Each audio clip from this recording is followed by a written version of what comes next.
Жусуп Абдрахманов 1901-1938 жылдары жашаган. Кыргыз СССРнин Эл комиссарлар советинин биринчи председателі. Жусуп Абдрахманов кыргыз мамлекетин түптөгөндөрдүн башында болуп, анын түзүлүшүнө жана калыптанышына негиз салган. 1920 жылы ВЛКСМдын 3-съездине катышып, ошол жерде Владимир Ильич Ленин менен президиумда отуруп, аны менен бирге иштешкен.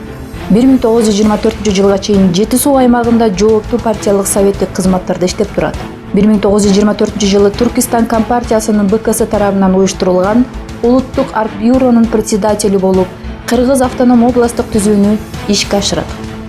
1925 жылдарда ВКПнын биринчи секретарынын милдетин аткарып, анан экинчи секретары болуп турат. Кыргызстандын азыркы чегарасы Абдрахманов тарабынан аныкталганы белгилүү. Элдин өз эгемендигин өзү чечиш керектигин жетекчиликке алган Абдрахманов тилектештери Абдыкерим Сыдыков, Ишеналы Арабаевтер жана Каракалпактын мыкты уулдары менен бирге Түркистан СССРнин курамында борбору Жалал-Абадта болгон.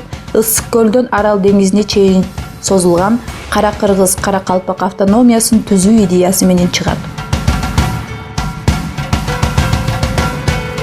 Албетте, бул идея ишке ашпай калган. Абдрахмановдун аракети менен адегенде автономиялык область, андан кийин автономиялык республика болгон Кыргызстан өз эгемендигин алгыча СССРдин курамында союздук республика болуп турду.